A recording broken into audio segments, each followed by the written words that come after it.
dans l'odeur des livres, des reliures et des mémoires. Je suis né à Fouesnant dans la ferme de mes parents parce que j'étais tellement pressé de voir le jour qu'ils n'ont pas eu le temps de transporter ma mère à la clinique.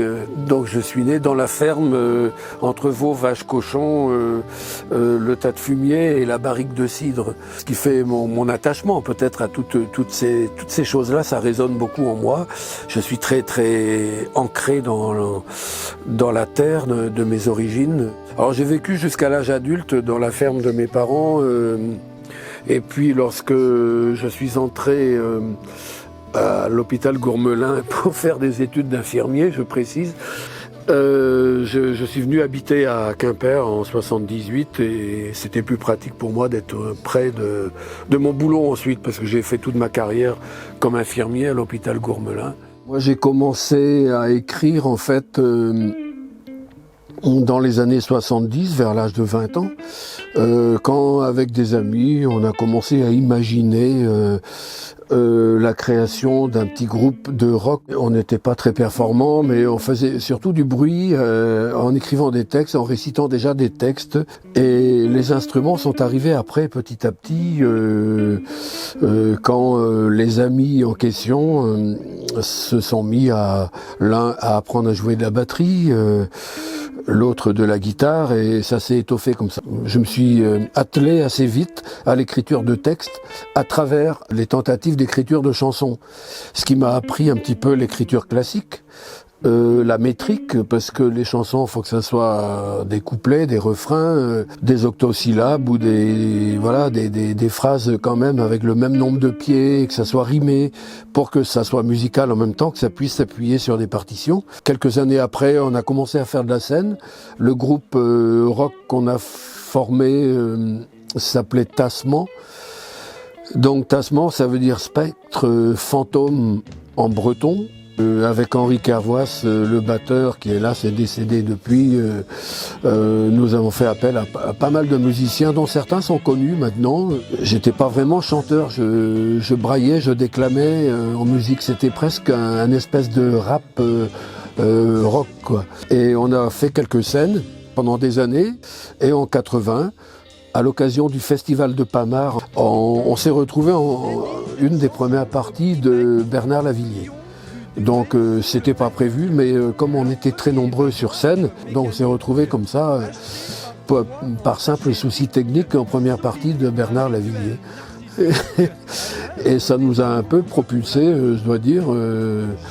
Ça nous a donné un peu de crédibilité. C'était loin d'être parfait ce qu'on faisait, mais bon, on rigolait bien, quoi.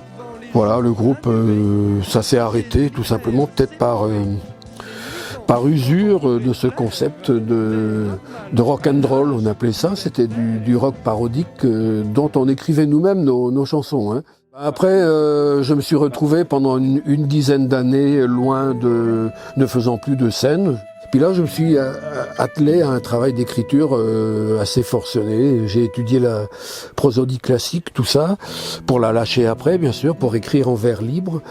Et là, j'ai travaillé beaucoup l'écriture et j'ai commencé à fréquenter un club de poètes sur Quimper qui s'appelait Quimper et Poésie, ce qui m'a permis de rencontrer pas mal de gens, des poètes confirmés, des gens du théâtre, des gens du cirque. Il y avait toute une mouvance comme ça artistique qui se rencontrait comme ça tous les mois à Quimper, dont beaucoup d'apprentis poètes, on va dire, comme moi, quoi. Et c'est comme ça que j'ai réussi à travailler mon écriture, oui, en la confrontant à la critique des autres. Et accepter aussi les critiques, avoir des conseils. Et puis j'ai travaillé comme ça, en lisant beaucoup, parce qu'on apprend à écrire en lisant beaucoup. C'est comme un musicien. Je pense qu'un musicien, pour apprendre à jouer, il faut qu'il écoute beaucoup de musique aussi. Et j'ai beaucoup lu, d'ailleurs c'est toujours le cas, et ce qui m'amène à être dans cette bibliothèque où j'ai plus de place pour mettre mes livres. Cornouailles, fief des vents apatrides, qui nous boomeranguent d'autres cornouailles d'Afrique aux Amériques.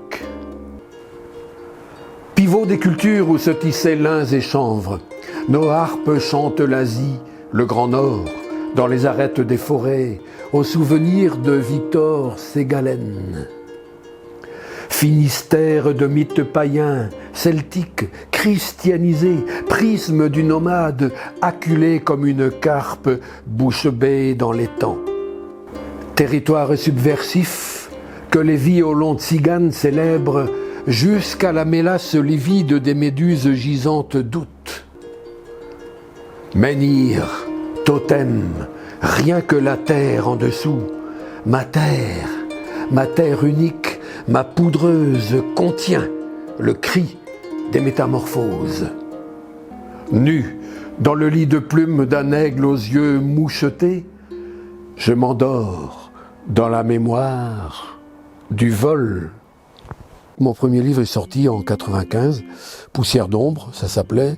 Par rapport à cet écrit, j'ai eu de très bonnes critiques partout, des demi-pages dans Ouest France, le Télégramme, dans toutes les régions où j'allais, dédicacé avec ce petit livre-là. Un deuxième est arrivé assez vite, Les Ronces Bleues. Là, ça a été une consécration plus importante parce que il touchait à plus large public. C'était plus un livre sur les paysages de Bretagne. C'était déjà beaucoup plus étoffé aussi comme écriture et beaucoup plus mûri aussi.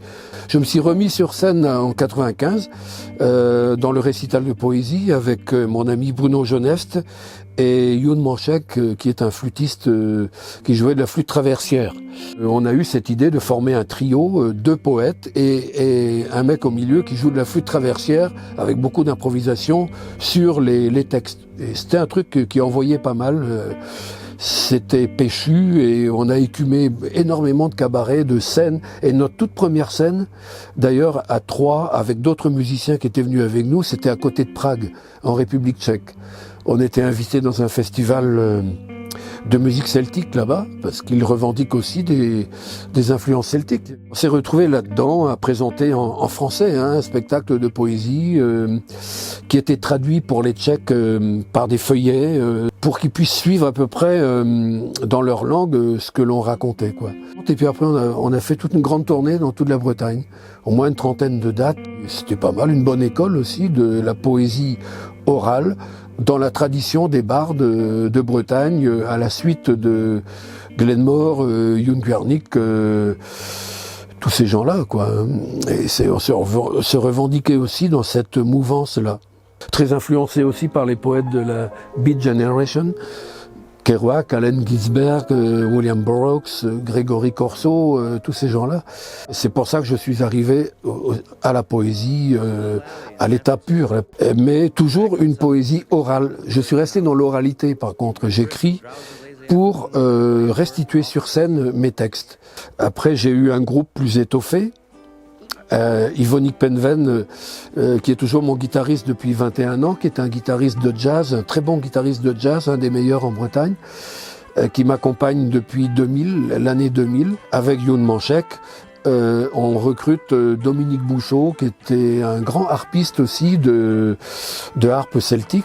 Et pendant quelques années, 7-8 ans, on va écumer pas mal de scènes aussi, des festivals, des choses comme ça.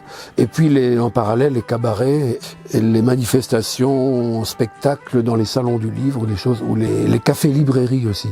L'autre rive à Berrien, entre autres. Le trio a un petit peu évolué avec les années. Ensuite, Yvonique Penven est resté avec moi et j'ai recruté Alain Trévarin, qui est l'accordéoniste de Didier Skiban. Et puis René Gouaer, saxophoniste alto. Donc avec Yvonique Penven, Alain Trévarin et René Gouaer, on va faire aussi quelques scènes. J'ai créé un duo avec Yvonique Penven autour du blues, qu'on appelle Talking Blues.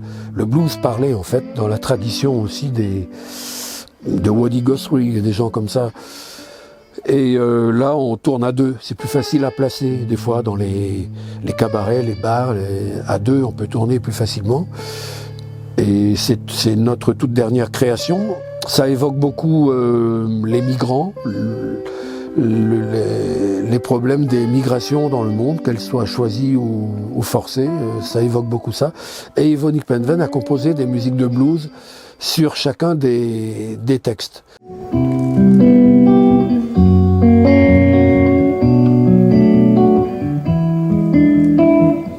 Ce bien que tu emportes est jamais ne te quittera ce trésor en ton cœur.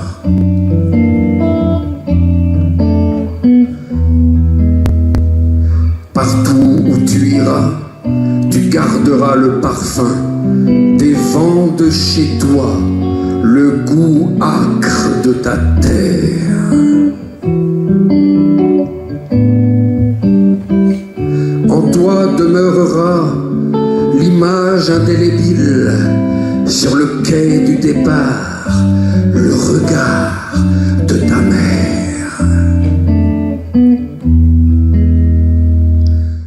Mais pour moi, la poésie, c'est restituer avec un maximum de sensibilité, d'acuité et de concision, une idée profonde, parfois même des choses qui peuvent paraître indicibles. C'est révéler l'invisible, l'indicible, dans une écriture sensible, qui peut aussi parfois paraître un peu abstraite. Mais pour moi, c'est ça aussi la poésie, c'est transmettre de l'émotion, avant tout. Il faut que l'on ressente une émotion. Parfois, il faut la chercher un peu, l'émotion. La poésie ne se donne pas toujours comme ça facilement. Il faut creuser un peu. C'est aussi un travail de lecture, la poésie. C'est le lecteur aussi qui participe à la poésie. Le poème ne vit que par le lecteur, d'ailleurs. Si le lecteur entre dedans et que ça lui transmet quelque chose, que ça l'interpelle, on peut dire que la poésie est là, elle existe. La poésie, c'est quelque chose qui ne se donne pas toujours facilement, qui se gagne, qui se mérite, en tout cas. J'écris une poésie du réel. Je suis toujours en phase avec le réel, la réalité, le monde, parfois même une poésie sociale, ce qui me rapproche des bardes. Le barde moderne, me disait Glenmore, le barde moderne est un journaliste oral en lien avec son temps, qui transmet avec sa propre sensibilité et ses harmonies, la réalité d'un monde, d'un peuple, ce qui se passe, quoi. Les voyages m'amènent peut-être à des réflexions que je n'aurais pas eues si je ne bougeais pas de chez moi. Je voyage beaucoup par l'intermédiaire d'invitations dans des festivals internationaux de poésie. Au Québec, en Ontario, à Ottawa, j'étais invité en Russie, donc en République tchèque, mais aussi dans les Balkans, en Serbie, j'étais en Roumanie, au Maroc, au Bénin, en Afrique noire, dans pas mal de pays en fait. Ce qui m'amène à être témoin de beaucoup de choses, et puis ça m'amène à réfléchir, à discuter avec des gens, connaître des gens d'un petit peu partout.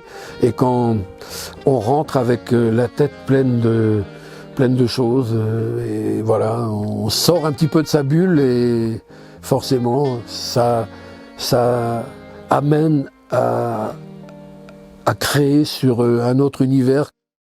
Il y a aussi des festivals de poésie, comme le festival de la parole poétique, qui s'appelle Festival Sémaphore maintenant, à Moëlan-sur-Mer, créé par Bruno Geneste et sa compagne Isabelle Moigne, qui est quand même un festival maintenant qui existe depuis 2005. Et pour moi, c'est la plus belle vitrine de la poésie action et la scène, et de la scène dans ce domaine en Bretagne, quoi.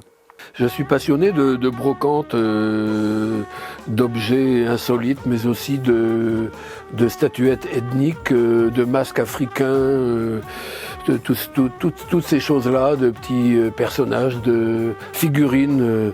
À force de fouiller comme ça dans les brocantes, où je ressors jamais les mains vides, évidemment, j'ai accumulé, et chez moi, finalement, je me suis rendu compte un jour que j'habitais moi-même une brocante. Il y en a partout, je ne sais plus où les mettre. C'est des personnages. Pour certains, ce sont des choses, ce sont des objets qui ont des histoires, tous. Et j'aime bien être entouré de tout ça. Ça me parle. J'ai écrit aussi là-dessus, ça a été l'occasion de trouver des inspirations diverses sur ces objets, voilà. C'est parce que j'aime l'art, j'aime les belles choses, et puis c'est tout. Voilà. Il y a cette dimension de voyage aussi à travers tout ça, mais bizarrement, j'en ramène pas beaucoup de mes voyages. Ce sont des choses que j'ai trouvées par ici, dans les vides-greniers, les trocs et puces, les brocantes, les trocantes, tout ce qu'on veut, chez des particuliers, sur le Bon Coin. Donc c'est une façon pour moi de voyager intérieurement tout en restant chez moi.